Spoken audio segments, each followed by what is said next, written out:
The Sentinel is known to be reliable, fearless, disciplined, consistent, courageous, motivated, and skillful. So do what you feel passionate about. Take chances. All these qualities start from the mind. Your mind can be your worst enemy or your most powerful weapon. The world becomes your library to help you to become better at your craft. Is this the dagger? Learn how to achieve greatness and tap into the Sentinel mindset. This episode is brought to you by The Arena. The Arena focuses on helping law enforcement and security professionals achieve their ultimate work experience, curriculum, and fitness goals. Visit thearenatoronto.com. Well, good morning, everybody. Welcome to this amazing, wonderful special edition where it's just me. So, disclaimer, I am also exciting. I mean, it's not just the guests, guys. I can also be exciting. And I have the amazing Matthew Doyle with me today, as always in the back end, making the magic happen. Matthew, how you doing today, buddy? Absolutely amazing. Love to be here. Amazing, man. Look, today I thought, I've been thinking about this for a while right now. Like, what can I bring up as a topic that can be impactful and meaningful to the listener, but also something that can also tell our audience, a journey piece of coming from like a failure to victory. Mm-hmm. Now, the one thing that I've noticed, Matthew, because we do a lot of, work with our people and helping them get to their goals. And I also hear a lot of stories because we're in the protectors industry, whether it be in law enforcement, in our specific case, security, many people do aspire to get into policing. 100%. And many people apply and many people fail. And I find right now, more than ever before, that the mindset of the individual is at a low state. So if you're failing, you're more like obliged just to do nothing and just sit and cry in your woes, then moving on and finding a way. No, I just got knocked down. Let me get back up. And we actually have a very tremendous impact story that happened to our organization. I don't even know if you know about this, Matthew, because this is before your time. But it's something that I found where it'd be a great way to share for someone and let them understand the journey of failure and turning it into success, okay? But before I do that, there's going to be a theme. This episode is going to be called Stand, okay? And it basically means stand up. You fall back down, stand up. But I want to read the lyrics to a song called Stand by Donnie McClurkin, which we're going to have at the very end of this video. I guarantee you that if you listen to this, you're someone listening right now that has gone through fear, that has gone through struggles, and you're at your wit's end and you don't know what to do, that this message is going to be for you. Let me start off by reading the lyrics here. What do you do when you've done all you can and it seems like it's never enough? And what do you say when your friends turn away and you're all alone? Tell me, what do you give when you've given your all and it seems like you can't make it through? Will you just stand when there's nothing left to do? You just stand. And I'm not going to say the rest of this lyric because I want you guys to hear the song. But I want you guys to understand what you're about to hear right now is a story that will motivate you. I'm at least hoping it does. And let you know what's happened. So let's go back. Story time. Let's hear it. We're going to go right back to March of 2020. What does 2020 mean to you, Matthew? COVID was one of the hardest punches our organization took in operational history. And I'll never forget the day.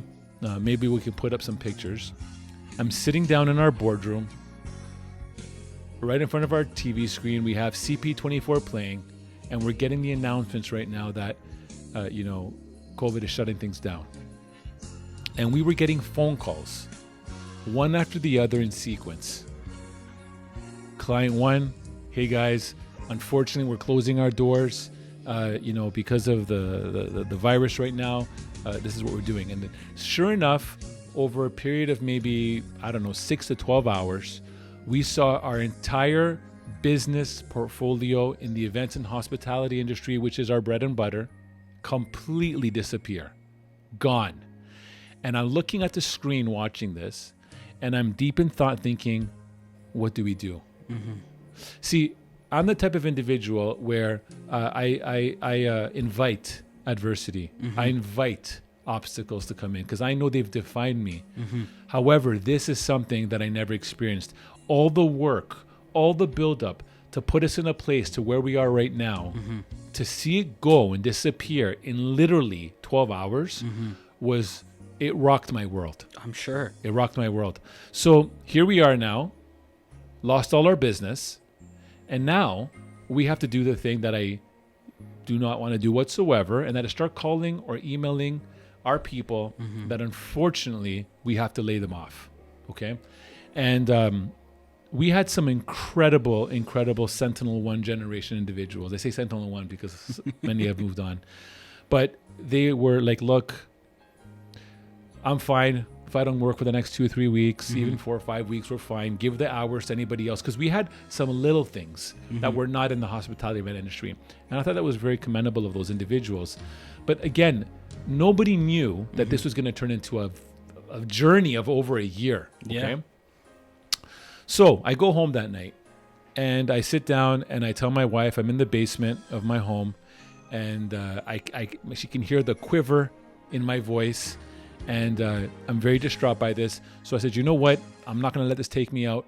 I'm going to start right now contacting, like starting from scratch, building a brand new business. I'm going to start calling all entities that would require supports. So the very first thing that we did is that we started contacting all police services. And we're like, hey, listen, it may be crazy. In my mind, I'm thinking it's going to turn into anarchy on the streets because everything's closed. If you need any supports, we have highly trained individuals that can bring. I got nothing. Then I thought, okay, let me keep on trying industries that may require supports. And I just kept on pushing and pushing and pushing. And then I would be getting these emails, get me off your list. Don't want to talk to you. Like, I'm getting like these violent responses. And I'm thinking, whoa, like I actually forgot about those responses, because and anytime you build a new company, you're going to start from scratch, right? So I had to go back into that mode. And I probably spent a good 6-7 hours, woke up the next day, spent all day Friday or Saturday just doing the exact same thing, calling and calling and calling. No responses, take me off your list. And then at that point, I thought I got to break this again. I'm just going through so much failure right now. Let me just take my mind off something. And I opened up Facebook and I just started scrolling. Facebook, yes, for those that are in their, 30s, 40s, that's what we do use. So for all the youngins listening, that's our tool. So I'm scrolling through there, and I just paused, stopped scrolling. And then my wife comes down, because I've been down there all day. And she starts saying, how's everything going? And the minute she said that, I started to break down. I started to cry, man. I was like, I just that was my breaking point. And I'll tell you why I was so broken. I wasn't broken because we just lost everything. I was broken because of the amount of people that were going to be impacted by this. And that tremendously bothered me. So she hugs me, and I'm in my weakest state of mind. And, sometimes having a good cry can put you into a good sleep. So I went to bed probably around 9 o'clock that night, and I just slept. And I woke up very early the next morning, still feeling pretty crappy. But I went down to the computer, and where I left off on Facebook was a picture of an individual that used to work for us who was working in healthcare through another large global security entity. And I was like, oh my God, this person works in healthcare? Healthcare is going to be an industry not affected by COVID. Let me reach out to him. Yeah. Reached out to him, had a big conversation. Within a couple of hours, he said, look, we're having right now thousands of open hours every day. People do not want to work. Yeah. People do not want to work right now. So we're struggling. So let me connect you to my director. He connected me to the director. I got in my basement. I put on my blazer. Yeah. And I just had my boxers on. So it looked like on camera I was in a suit. Okay. But I had my boxers on. And here we had this conversation about their need. And at that time I said, look, we can definitely assist, because they had a lot of requirements to where all the essential needs were. Banks were essential. Grocery stores were essential. Home hardware stores were essential. So they required that. So we basically said, look, here's what we can do. Here's what we can assist, but it has to be on these terms. It has to be on these rates. And keep in mind, we're an expensive company. So for them to take that hit, I'm going to say, was definitely a hit for them, but they needed to fill the hours. And they gave us that opportunity. So all this transpired over 2 weeks. So at that present moment right now, we work out a deal, and now we're in a position now to bring back everybody that we laid off. So we sent a big, vast email out to everyone, and we got probably about 60% saying, yes, they're coming back. The other 40% were very, very rightfully so scared about what was happening, right? So we started to build again. And that was a victory. That was a great victory. However, that victory slowly seeped out, probably I'm going to say by sometime early summer, like June. And now we're in that same boat right now where we're like, oh my God, like they helped us, they carried us till June, but now there's still like hospitality events are all still shut down. What do we do? We're stuck here right now. What do we do? So I see a bid for a hospital contract. And that hospital contract states that they're looking for ad hoc, but they're also looking for supports. And I'm thinking, oh my God, like this could be the solution. But how do we do this? None of our people have healthcare experience. None of our people have healthcare training. So, we were able to come up with a plan. And I determined that the best move to here was to happen is to go all in. Okay, and if you ever play poker, going all in is when you basically are going to just bet and you're going to try to, if you can, bluff, but you're going to try to take the pot, the cash, and go all in with your chips. So those that don't play poker, that's what that means. You're going all in. And for us, all in meant that we're going to use all our remaining financial resources, lines of credits, whatever that situation was, so we can basically move forward and bid for this contract. And for my thinking was, in order for us to win this contract, Matthew, we had to come in so strong that we would have to blow the pants off of everybody. So here's what we did. We reached out to some key players in the industry and said, we want to get our people trained in healthcare. So we came up with a plan, and we were firstly introduced to a gentleman named Steve Somerville. And we knew of Steve and his great work through Stay Safe, but we were introduced to him, and speaking to Steve, he helped and coached us into what we would need to do to get ready for the training. You would need to have mental health style training. You would need to have management of resistance behavior, handcuff training, baton training. You would need to have sharp edge weapon training, effective communications.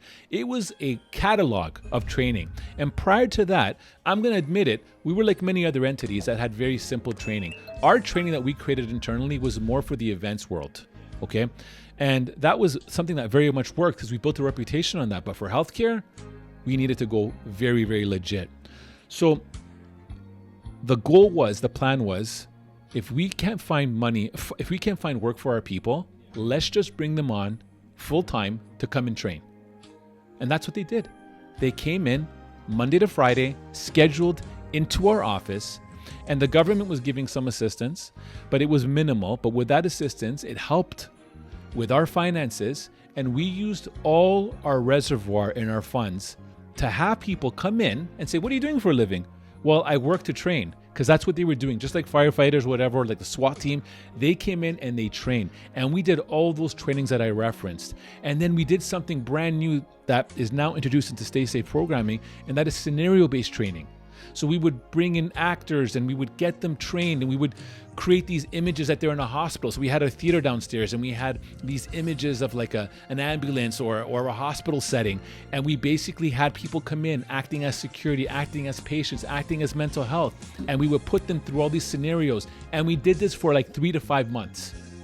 Okay, just ongoing. Now you can imagine, we're not getting any business coming in these industries. All we're doing right now is paying out of our pocket. Investing is the best way to describe this, to get our people to do this. And I felt strong in my heart that this was a great move, but it really was our only move.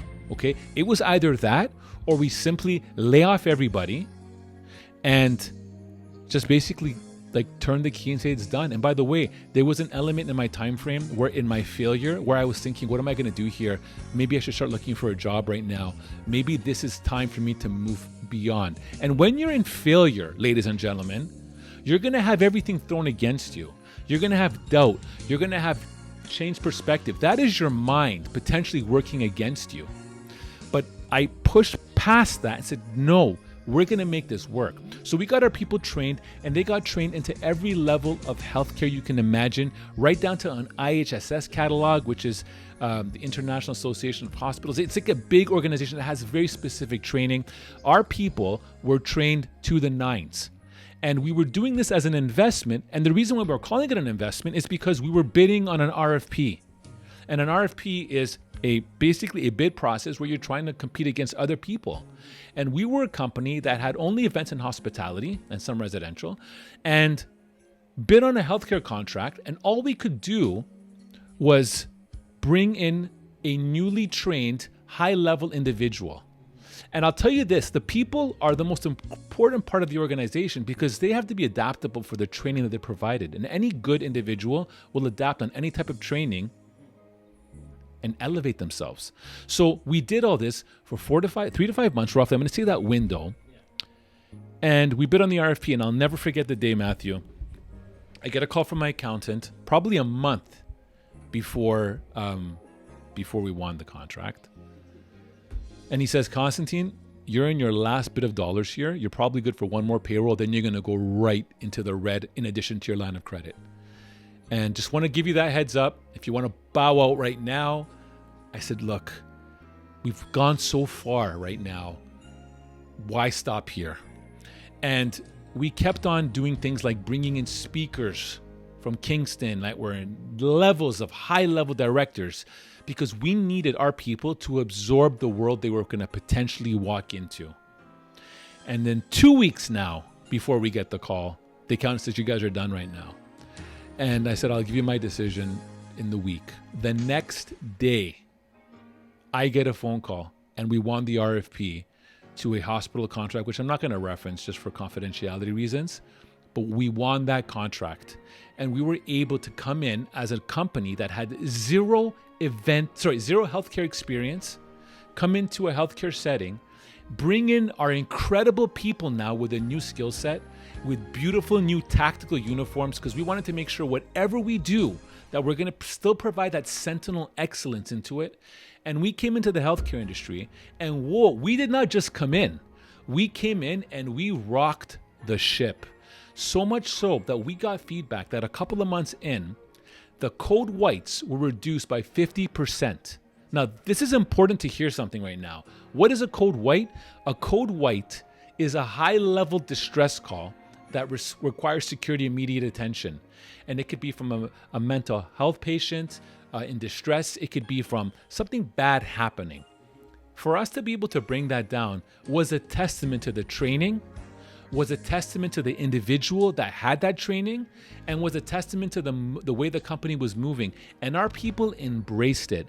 And in company's history, not only did we able to survive what happened through COVID, but we were able to add a brand new division to the company. So now we take care of healthcare and we take care of events and hospitality. And I'll tell you this right now, that as simple as I may have articulated it, was the most grueling struggle that I can tell you that I've ever experienced. If you ever come close to my head, you'll see grays. That's probably from there. If you look closely into my eyes, we're not going to zoom in there, you will see bags. You will see that it tore me, that process. But I'll tell you this, we came out victorious, and we came out on top because we refused to allow failure. We refused to allow obstacles of life to take us out. And I am so flippin' proud of this organization and the people that come in there. And I thought it was very important that they hear that story because we all go through life's challenges. And to me, the one thing that I want to hear, I want you guys to hear right now is that when you do get knocked down, just stand, get back up, and realize that you are now a different person from that experience. But you choose what kind of person you want to be. Do you want to be that individual that faces adversity and dominates it? Or do you want to be taken out? We just recently posted on our podcast the story of Pete Tucker. And if you have not had a chance to hear this story, it's another incredible story of someone that was faced with adversity, who was riding his motorcycle, working for the OPP, and a goose flew right into his face. He had to swerve, ended up hitting something that caused his entire leg to be severed by the knee. And this man who went through this, who could have given up because now he has no leg, changed his thinking, had strong family supports, and he was able to overcome it. And he states, I could have very well gone through the rest of my life being paid through WSIB, staying home. But his calling was to protect. His calling was to help others. And that calling was so strong that he was able with his mindset to overcome his leg being amputated to now having an artificial leg and now basically working the job, happier than ever. Sure, Constable P. Tucker goes through his struggles through his life. I'm sure. Every day waking up, every day looking Yeah. and seeing, I don't have a leg. But it's what he did with his mindset to overcome it. And he stood, pardon the element of like leg amputation and standing, but he stood with his artificial leg and his real leg and said, I am going to move in this direction. Okay, so guys, I want you to understand, like the purpose of hearing this is because there's going to be life struggles out your way, and no one's trying to disqualify where maybe your struggle may not be as severe as the two examples that you heard today. You could go through an interview and fail and not get through.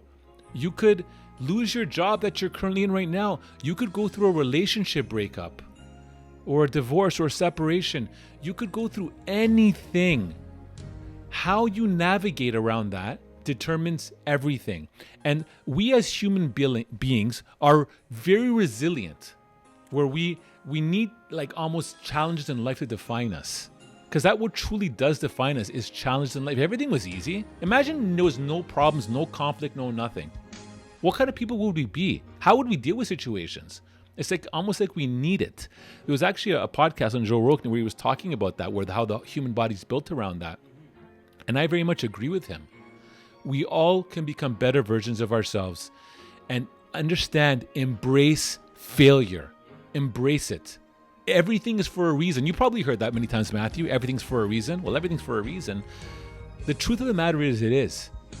Everything is for a reason because it does choose and define you from what you do next. So, I don't know, man. I felt I really wanted to share that. And at the very, very end of this video, there is going to be that song, Stand. And again, by Donnie McClurkin. I want you in your process, if you are someone that has struggled, if you are someone that has gone through something, please just get into a quiet space, listen to the lyrics, let the lyrics uplift you, elevate your mindset, get up from your place of failure, from your place of discouragement, and move forward and know that you can absolutely do it. Matthew, any words on this? I just have to say, everything you say is absolutely inspirational. I find that you learn more from your failures than your successes, and you'll come out stronger. Just never give up, stand, and move forward. I love it, man. Ladies and gentlemen, have a fantastic day. If you ever are in a situation where you do want to reach out, please reach out to our organization. We do a lot of coaching for our people. But just remember, outside of everything, whatever you're going through, stand.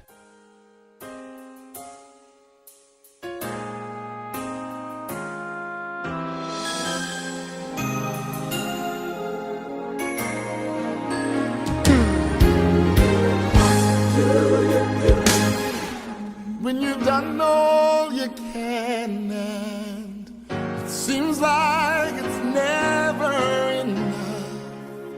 And what do you say when your friends turn away and you're all alone, all alone?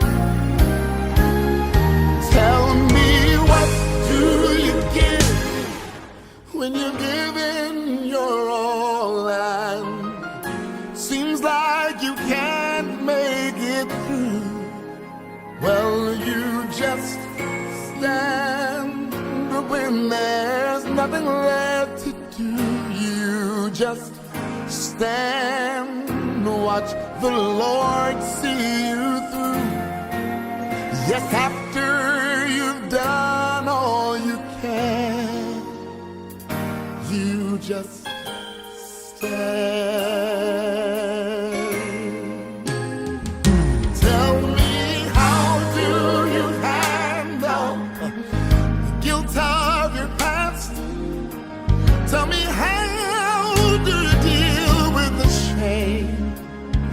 And how can you smile while your heart has been broken and filled with pain, filled with pain? Tell me, what do you give? Yes, when you've given your all, yeah. Seems like you can't make it through. Child, you just stand when there's nothing left to do. You just stand, watch the Lord see you through. Yes, after you've done all you can, you just stand and be sure, be not entangled in that bondage again. You just stand and endure. God has a purpose. Yes, God has a plan. Tell me, what do you do when you've done all you can, and it seems like you can't make it through? Child, you just stand. You just stand. Stand. Don't you dare give up. Through the storms, stand through the rain, through the hurt, yeah, through the pain. Don't you bow and don't you bend. Don't give up. No, don't give in. Hold on. Hey, just be strong. God will step in. It won't be long, no. After you've done all you can. After you've done all you can. After you've gone through the hurt, yes. After you've gone through the pain, oh my. After you've gone through the storms, hallelujah. After you've gone through the rain. Prayed and cried, prayed and cried, prayed and cried, prayed and cried, oh my. After you've done all you can, you just stand.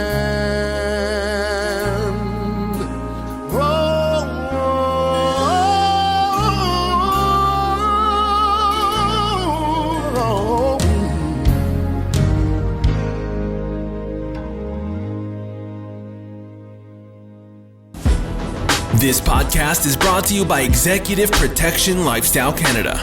Make sure to drop by next week and don't forget to subscribe.